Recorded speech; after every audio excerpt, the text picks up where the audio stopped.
You see, especially when you reach in a situation where you need something, you need to reach a resolution for some particular problem you have, right? You're accustomed going down on your knees and you pray the hardest you could. You clasp your hands.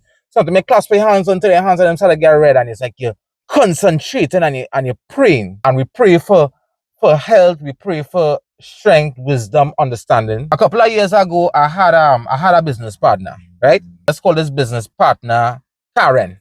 So I had this business partner Karen, and I was attending a particular college in the East. And me and Karen, we decided to enter into a business agreement. Of course, I know Karen for some time. She understands what was my mission in life. I understand what was she mission in life. So we come together as two business partners to make money. When we enter into this particular business deal, it was about a particular property that could make money. Property was owned by Karen's aunt.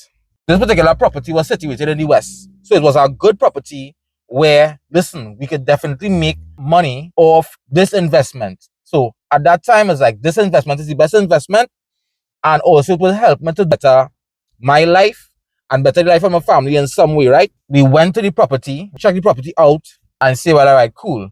We're going to rent this out. We sign up a lease agreement. Actually went to this lawyer in Port of Spain, this lawyer's office, and we signed a document. Now, the document was done up by one of the clerks at the office.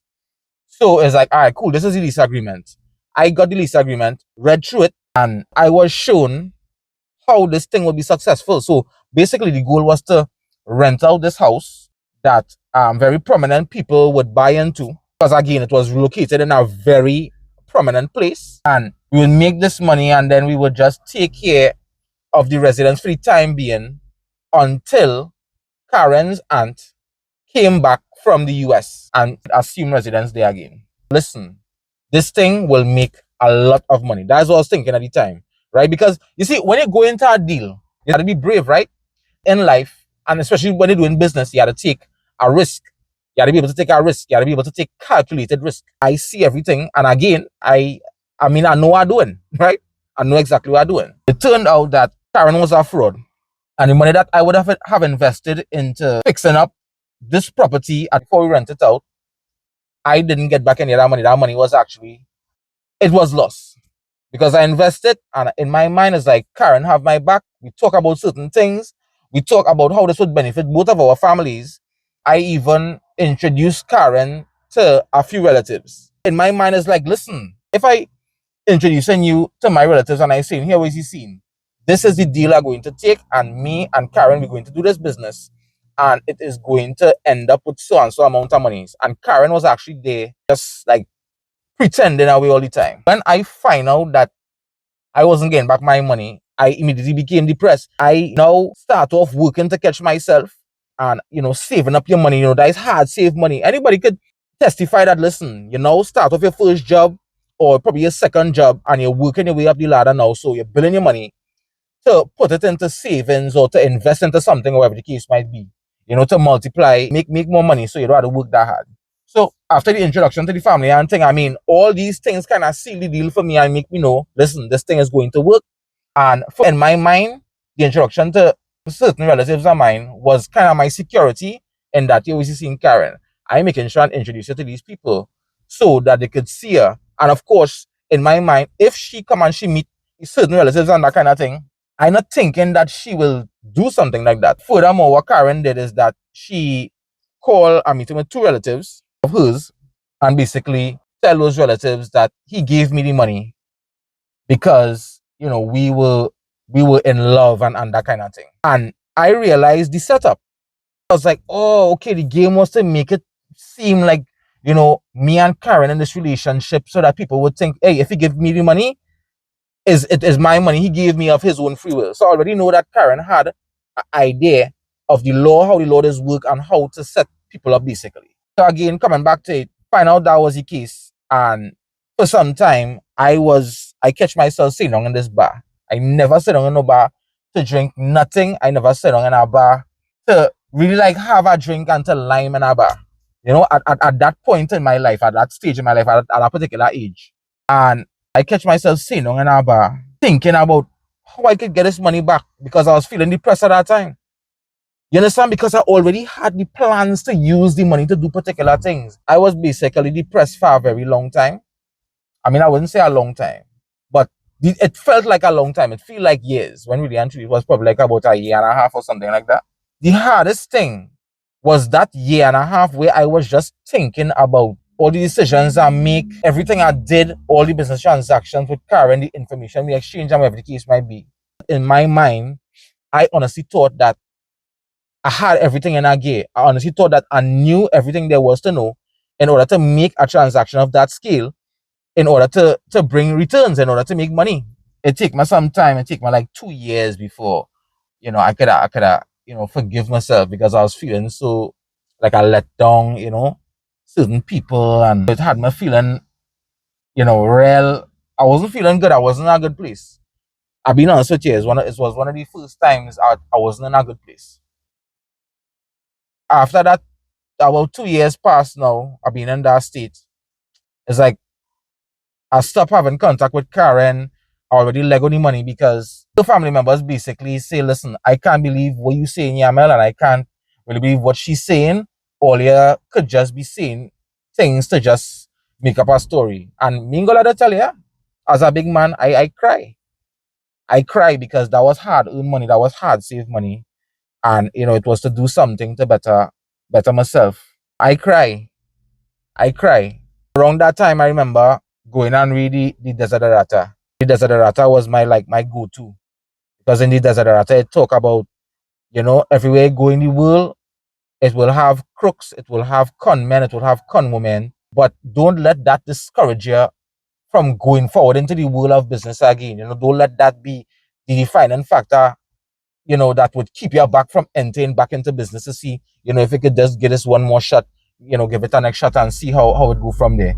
This gonna be about a year after. I'll make it about 3 years, right, since the incident happened. And it's like my heart was burning, boy. That's the best way I could tell. I feel like my heart had acid in it, like it was burning. Because you put out your trust and say, hey, here is the scene.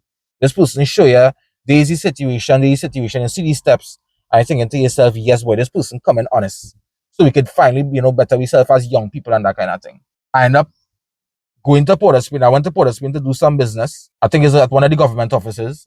And it's so strange, that same day I was like, I do want to see that girl at all, boy. It's like, I really do want to see this girl. It was in the back of my mind because it's just 3 years this thing happened. So it's kind of fresh in the mind. And I remember seeing that girl wrong by Subway. Not on the opposite side where Subway is, by Nicholas Tower's side, but on the other side where the restaurant Mangoes used to be.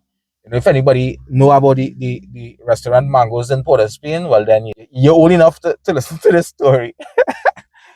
Right? So I end up sighting Karen in the distance, boy. Immediately I get shocked, like I get white. I say, cool, the person that I do want to see, boy. I get angry immediately. My blood started to boil. Walking towards her. And then my guiding voice come and say, hey, what is the scene? You know what you need to do? You gotta forgive that girl. I say, what? Me, I'm not on that, because I am telling you, my blood boiling, partner. I was not a forgiveness shit at all. I was not that at all. I was like, I gotta get this girl piece of my mind.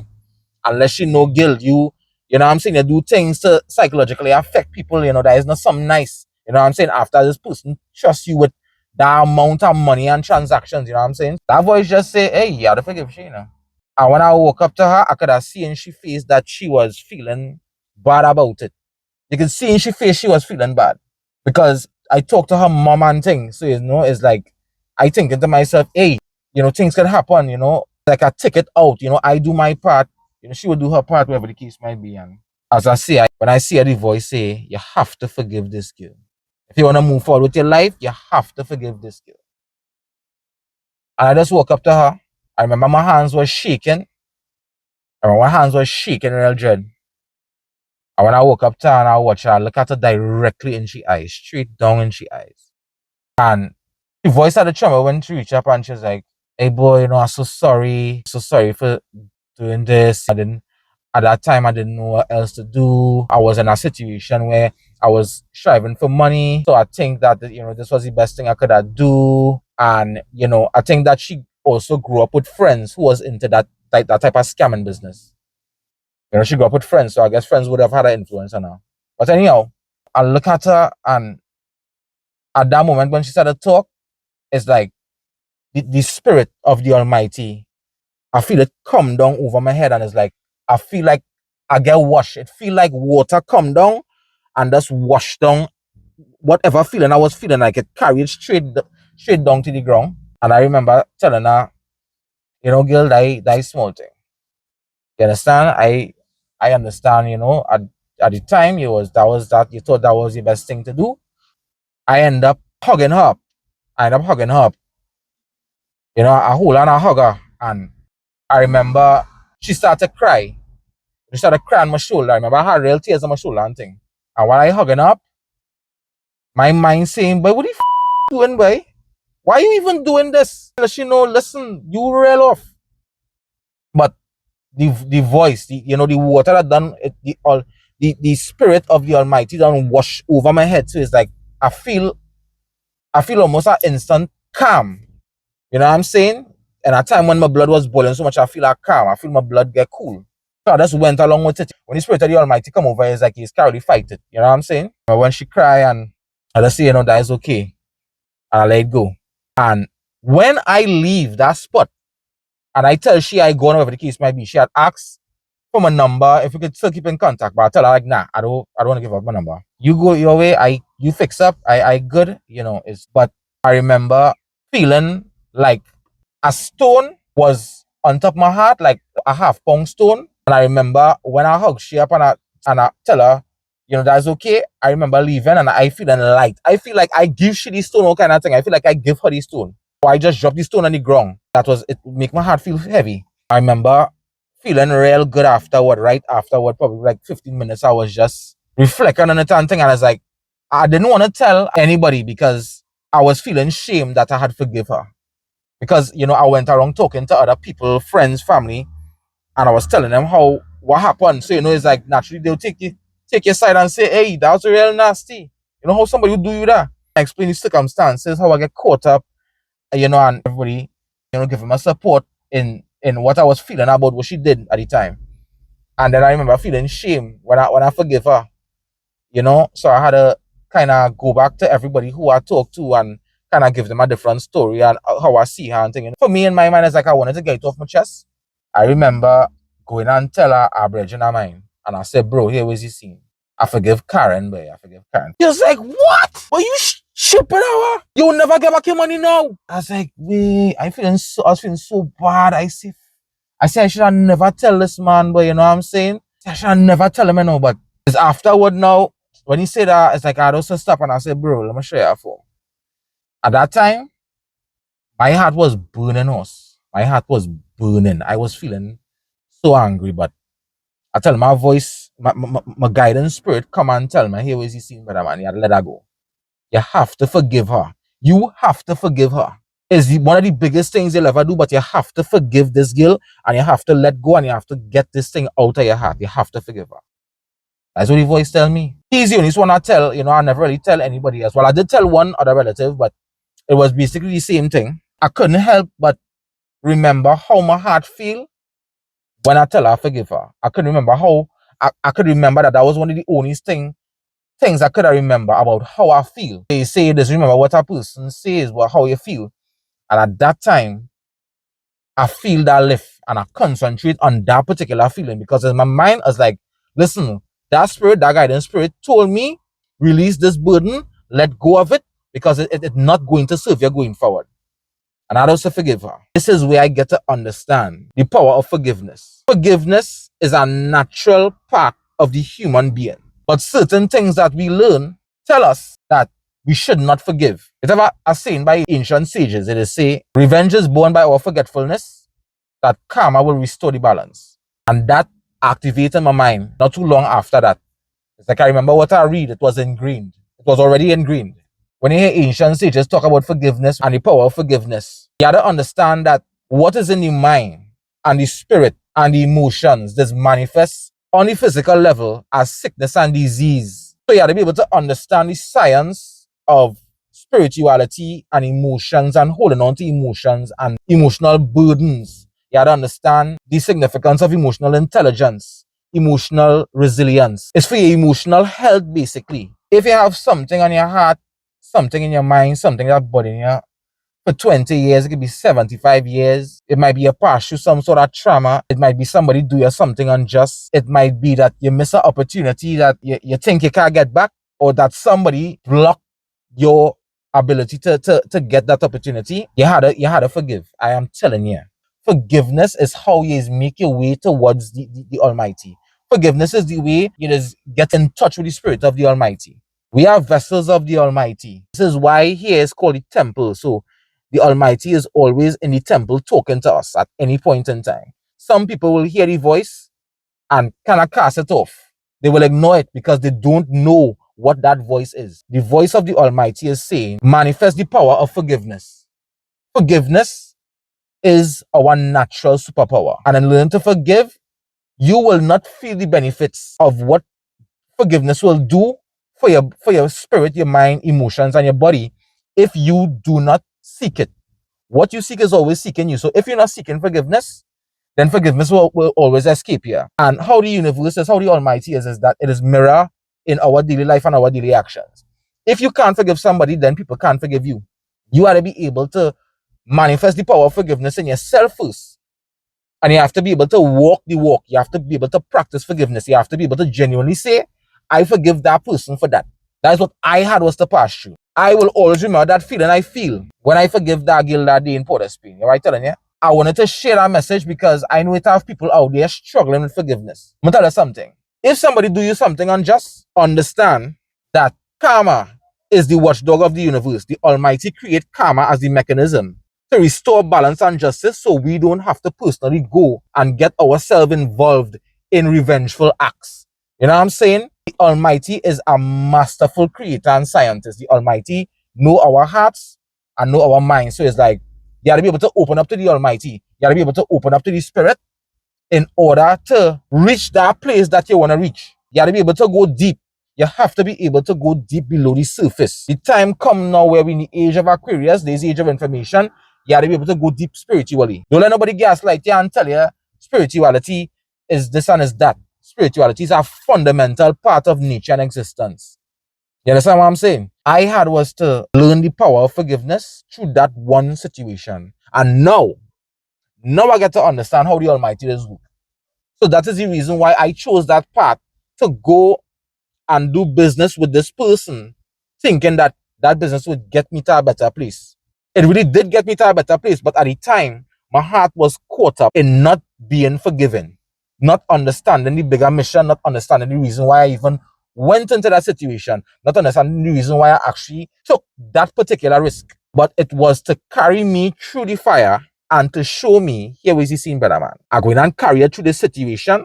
And when the situation manifests, you ain't going to like it at all. You're going and hate it. You're going and cuss all kind of things. You're going and get vexed. You're going and get angry. But in that situation, you will also learn things that you want to learn, but you didn't know that you wanted to learn it until it happened, and you learn the lesson and you say,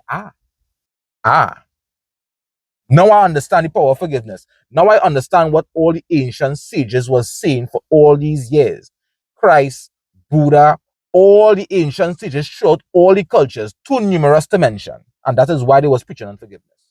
Because forgiveness is a spiritual quality that is manifest physically. You just feel the spiritual relief. You just feel the physical relief from the body. You just feel the relief of stress from the body when you decide to walk on that path of forgiveness.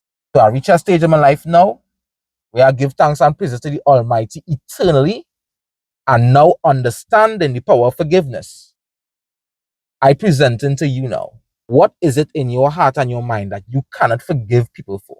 Is it something that a relative do you? Is it something that a friend do you? A cousin do you? What is it? Take it to the Almighty in contemplation and meditation. Take it to the Almighty in prayer. Understand that the Almighty already gave us the wisdom, the knowledge, the understanding, the intelligence, the emotional resilience, and the power to forgive. You understand? Forgiveness is a spiritual quality that is manifest in your life. If I never went through that situation, and if I never reached that point of forgiveness, I could have never make this video. I could have never give my testimony as to how I learned the power of forgiveness is beneficial to me, and that the situation that I went through, it was beneficial to me. Another person might say, boy, that's real unfortunate that you went into that business transaction and you lose all that money. That's very unfortunate. But I would say, no, in my spiritual maturity, that I give thanks and praises to the Almighty for carrying me through that situation. Bring me in to the situation, safe and sound, and I'm out. I didn't lose anything. I still have everything. I still have my life in a gear. I still have a mind to think about new ways that I could go about making money and do something different. Yeah, I give thanks and praise to the Almighty. Don't put spirituality out of your life. It's something that you need, but you don't know you need it until you get it. And that is where you know how fundamental spirituality is. And that is where you know how powerful forgiveness is.